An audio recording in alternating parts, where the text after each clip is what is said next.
Un viaje a través de nuestra innegable historia, un recorrido profundo por los altares de la República, una revisión de los hechos de aquellos hombres y mujeres que nos dieron patria hace 200 años. Presentamos Bicentenario, 200 años de nación guatemalteca. Diálogos reveladores de la gesta emancipadora de 1821. Tenemos a dos profesionales de altura, y no podía ser para menos, con los que contamos el día de hoy y con los que vamos a platicar, o es más, nos dejaremos también ilustrar por sus conocimientos. Desde esta visión crítica, ¿qué es lo que se ha encontrado, y a la luz también de los hechos reveladores de las nuevas investigaciones, qué fue lo que pasó? Saber qué fue lo que pasó, hoy en día pues sabemos que en realidad las fuentes nos confirman una vez más que lo que pasó y por lo cual el término nuestra independencia entra en crisis o es cuestionado o es debatible, es precisamente porque hoy confirmamos que ese movimiento de independencia fue un movimiento de élites. Y dentro de esas élites, por supuesto, habían élites conservadoras, unas más que otras, y unas élites liberales. ¿Qué hacemos o cómo podemos abordar, digamos, a los que amamos desde esa perspectiva a la patria a la luz de estos hechos reveladores que plantea también la doctora, ¿no? y que desmitifican también todo el proceso? ¿Qué podríamos hacer ahí, maestro? Bueno, yo creo que uno de los factores más importantes en ese sentido es justamente la responsabilidad que recae en la educación. Desde los altos del Palacio Legislativo, este lugar maravilloso y que afortunadamente con un buen clima, debido a las lluvias recientes, pues el privilegio de la Providencia nos ayuda a poder estar acá. Transmitimos en directo para usted a través de Canal 9, el canal del Congreso de la República. Dolores Bedoya, de ella vamos a hablar el día de hoy y lo haremos con quizá la persona más indicada para hacerlo, una especialista en la historia de género y que creo que se adapta muy bien al tema que vamos a hablar hoy, entre otras cosas. En la casa de los Bedoya era una familia muy política, que hablaba mucho de política y que como forma extraordinaria, tanto en la casa de los García Granados como en la casa de los Bedoya, las mujeres tomaban parte en las discusiones. Y así es como uno de los hermanos de doña Dolores lleva a un chico que era su cuate, era Pedro Molina, que estudiaba medicina, y ahí se conocen. Y entonces vemos que Dolores Bedoya es reconocida como la esposa de Pedro Molina, y yo pienso que debía ser al revés. Pedro Molina era el esposo de Dolores Bedoya. ¿Cómo no? ¿Verdad? ¿Cómo no? Porque ella era la del estatus. Ella era la del estatus, ella era considerada de familia blanca y era gente muy educada y pensante. ¿Cómo no? No quiero decir que Pedro no lo fuera, pero claro, en realidad la tradición política viene de la familia Bedoya. ¿No? Que uno de los hermanos fue asesinado en los años antes de la independencia por la conspiración de Belén. Él estuvo metido en eso, aunque hay versiones diferentes que dicen que no era conspiración, pero yo tiendo a pensar que sí. Es decir, todo lo que fuera indicativo que había un movimiento independentista, ya era de carácter conspirativo, ¿no? Conspirativo. Y además, una de las reuniones de la conspiración justamente fue en la casa de él, del hermano de Dolores. Sí. ¿Verdad? Y él estuvo en la conspiración de Belén. Recordemos que el siglo XIX está marcado, definido por luchas de poder.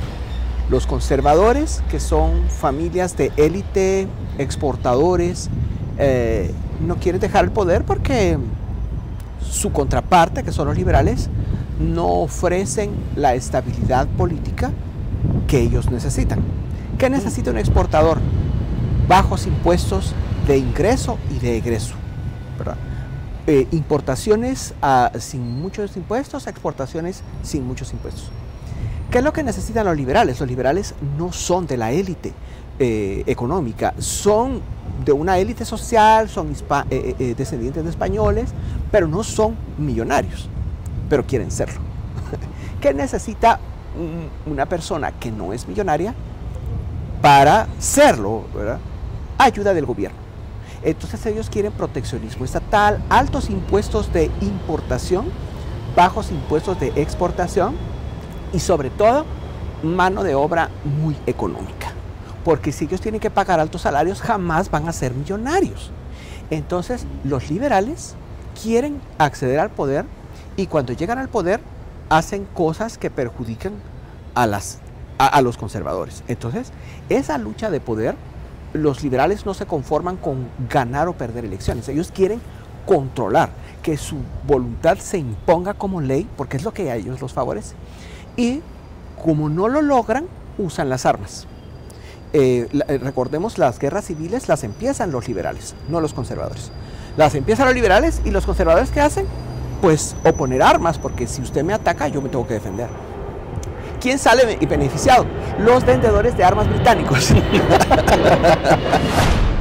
¿Qué tuvo que pasar para llegar a que nosotros tuviéramos este himno que tenemos, que dice lo que dice y cómo lo dice?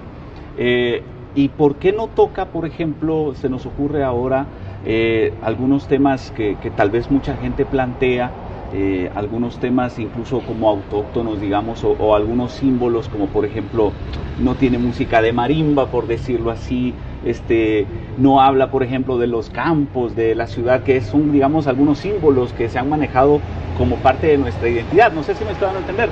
¿Por qué tenemos el himno que tenemos como lo tenemos? Es necesario hacer una contextualización para entender esta pieza que todos siempre con la mano en el corazón cantamos.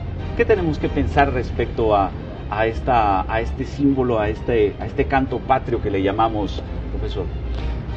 El himno nacional de Guatemala es un credo cívico que forma parte de la formación del Estado Nacional o de la conciencia de un Estado Nacional para los guatemaltecos, y que va a producirse por dos acontecimientos muy importantes. En principio, las bodas de diamante de la independencia el 15 de septiembre de 1821 para el 15 de septiembre de 1896. Y otro acontecimiento que se une al surgimiento de este canto patrio son los 25 años de la gesta revolucionaria de 1871. 1896 es la fecha en la que se convoca este gran concurso para construir la música y la letra de un himno nacional que reflejara lo que aquella sociedad pensaba, sentía. Y tenemos que contextualizar este surgimiento del himno nacional en un gobierno en principio dictatorial. El presidente Justo Rufino Barrios va a gobernar Guatemala cuando viene su autor en 1877, el autor del poema Guatemala Feliz, y el último cuarto del siglo XIX es un cuarto de siglo, de un siglo que había sido de muchas contradicciones, de grandes guerras, de grandes revoluciones, de grandes cambios, y su autor, un originario del pueblo de San Salvador de Bayamo, el licenciado José Joaquín Palma, va a involucrarse inmediatamente en la política y en la cultura local.